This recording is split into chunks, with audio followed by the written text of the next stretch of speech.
The nutshell version of your testimony is that the wrong question was answered, i.e. willfulness rather than reasonable cause.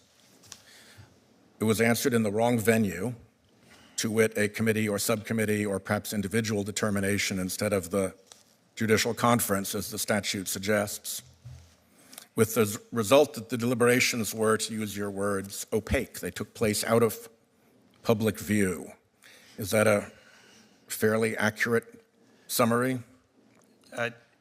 Yes, with the caveat that it appears to me, having revisited this and having more information in some respects than I had in 2012, it appears to me that no decisions and possibly no action was taken in 2011. And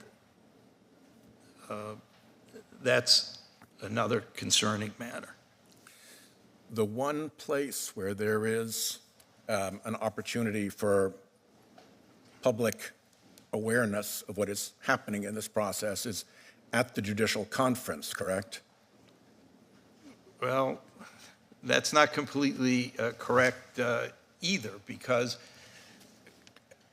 I have scoured the Guide to Judicial Policy, which is not a public document, and the judiciary's description of the judicial conference and its committees.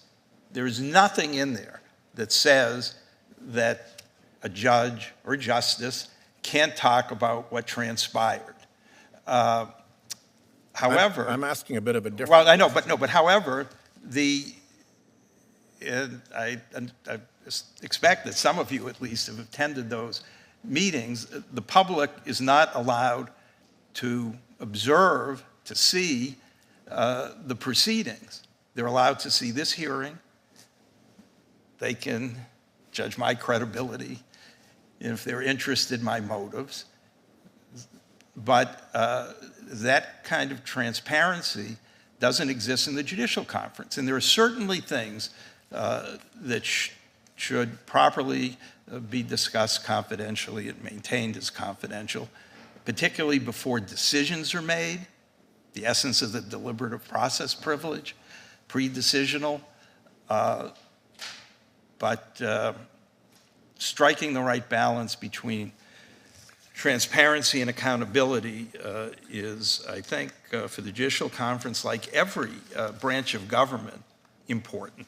The one thing that is made public is the report of each judicial conference after the meeting, correct? A report of the proceedings. Yes. Which is a summary. And the report of the proceedings would tend to include reports to the conference from its committees. So the one way that any of this would become public is only if the determination that was made here was actually referred by the Financial Disclosure Committee to the judicial conference, and then that would be reported in the summary of the judicial conference's activity, correct? Yes. And that did not happen in this case. The reports of the judicial conference, the reports of the Financial Disclosure Committee were under judicial conference policy required to include everything that the committee had discussed and decided since the last conference meeting, even if no recommendation for conference action was being made.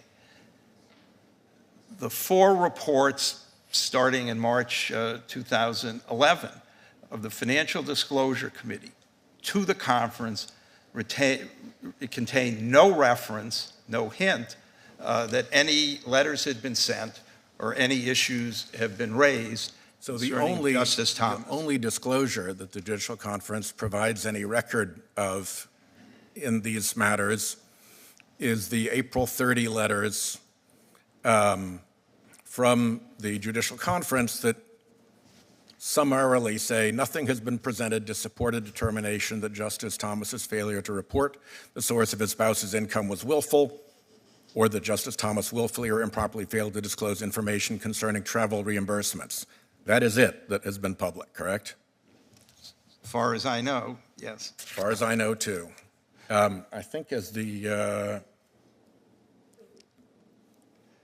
convention is to go to the leading Republican, that, Senator Lee, is you right now, and then Chairman Durbin.